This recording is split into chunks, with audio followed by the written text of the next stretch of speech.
As part of our formative years as children, we've been raised to interpret and expect patterns, be it through fitting blocks through slits of wood in elementary school, or even our parents' faces. So naturally, it would make sense that we would fear the inverse of it, the unknown.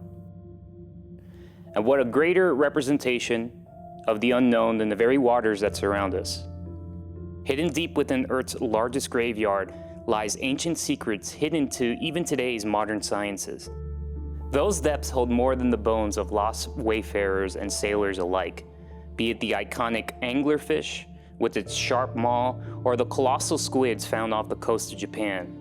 These creatures have inspired artists and writers alike, birthing tales of eldritch horrors slumbering deep within Earth's oceans, waiting for some witless, unfortunate soul to awaken them, unleashing mythical Armageddon. And let me tell you, I don't want to be the guy to wake up a Cthulhu from his nap. Tonight at 11 minutes to midnight, I have decided to do a deep dive into Georgia's local folklore, exploring the unexplainable, the weird, and the unknown. My name's Andy, and I am a self-proclaimed investigator in all things supernatural and esoteric phenomenon. From a young age, I've always been interested in otherworldly creatures or fantastical things, but like Scully from X-Files, I've always kept a healthy dose of skepticism when researching these topics. I don't feel like I'm in a comfortable position to definitively say that these conspiracies are real. However, I do believe that the formation of these myths have a basis in reality. Tonight we're going to be talking about the Altamaha, a fabled sea serpent that's rumored to be swimming in the marshlands near Darien, Georgia.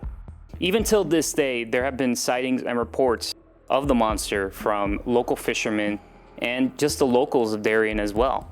But is it some sort of mascot or some sort of unexplainable phenomenon that we are yet to discover? Before we speculate about the Altamaha, or Alti, known colloquially, I would like to talk a little bit about cryptozoology. Cryptozoology is the study of unknown and legendary beasts.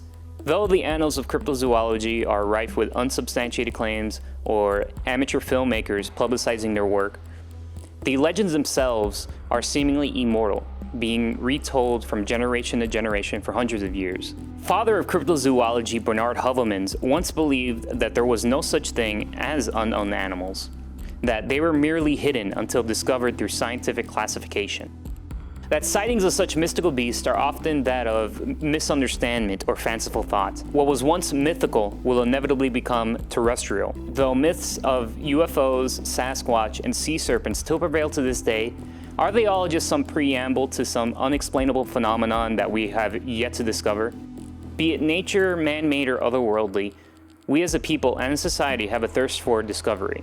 To reach out beyond ourselves into the stars above, to explore the unknown. Yet, presented with this danger, we persevere. Though I leave deep sea exploration to braver men than I've always been fascinated by Earth's oceans and the depths and mysteries that lie within. Be it the countless shipwrecks, deserted ghost ships, or mythical monsters, the unexplainable and the strange ferocity of nature is apparent. That sea travel can be dangerous. Using materials carved from Earth, humans have bent Mother Nature's will in order to explore the far reaches of the globe. Though the virtue of exploration is a good one, there are those who have chosen to exploit nature's abundance and take what belongs to their fellow man. As the Americas were slowly being colonized by European and Spanish settlers, countless Native Americans were annexed from their ancestral homes through sordid and villainous means. However, their myths remain like ink dipped into the tapestry of time. For instance, to go back to Georgia, the Muskogee Creek tribe often spoke of these great serpents that would swim in the marshlands and riverways of southern Georgia. In the 1700s, Georgia was slowly being colonized by Scottish colonists, and with them bringing along the myth of the Loch Ness Monster. In particular, a majority of colonists came from Inverness, Scotland, home of this fabled Loch Ness Monster.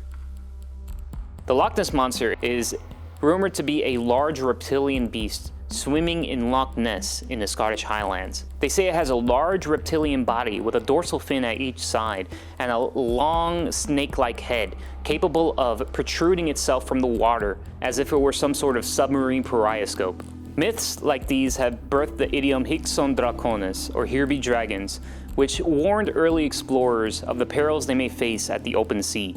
Though the sentiment was often used to sell fanciful maps or to warn travelers of turbulent waters, there are those who have hold that phrase more of a testament than literary metaphor. In 1826, on a crisp morning off the coast of St. Simon Island in Georgia, Naval Captain Delano witnessed his dragon. While conducting a routine trade mission, he saw a 70-foot long sea serpent with a circumference about that of a hogshead barrel. The captain told the Savannah Georgian that it moved its massive head, which was shaped like an alligator's, about 8 feet out of the water.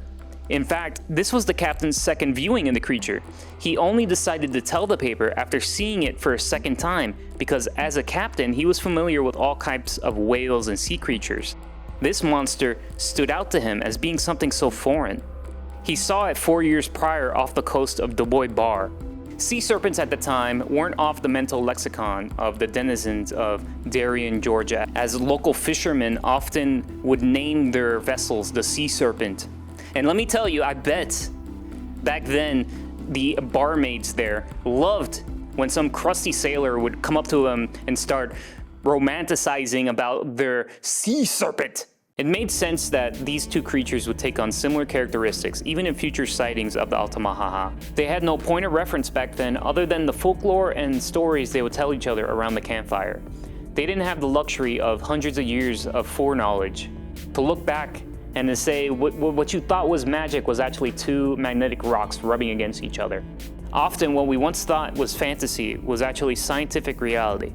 30 years ago, Heuvelmans wrote an article in the journal Cryptozoology with the title The Metamorphosis of Unknown Animals into Fabulous Beasts and of Fabulous Beasts into Known Animals. He talks about how tales of legendary beasts are often later classified as common beasts. For instance, in Chinese folklore in the Han Dynasty in 138 BCE, the Mo chimera was described as a cross between a giant panda and a chimera with a multitude of different animal limbs, but later classified in the 1800s to be a black and white Malayan tapir. But this very account of the French expert who discovered it was proven to be false, as a lot of the improbable details found describing a Mo chimera weren't found in a Malayan tapir. In fact, in historic China, Malayan tapirs weren't even inhabiting the place. Instead, the Mo's only proof of existence is one of ancient text wood blocks and it being ethno-known. Whether it be a form of modern sightings, legends, or ancient manuscripts, the term ethno-known simply means that the creature or entity or whatnot have you has some sort of prior knowledge before scientific discovery and classification. Something being ethno-known is a basic tenet in cryptozoology. So will Alti remain ethno-known? Maybe the very act of retelling these stories gives these creatures their power, as they become ethereal beings of collective thought, only to emerge when you're walking down a dark corridor or throwing away the trash at night, adding color to the dreariness of mundane reality. Thank you so much for tuning in to 11 Minutes to Midnight. For more episodes, please visit our 11 Alive streaming app on Roku and Fire Stick. Thanks again for watching.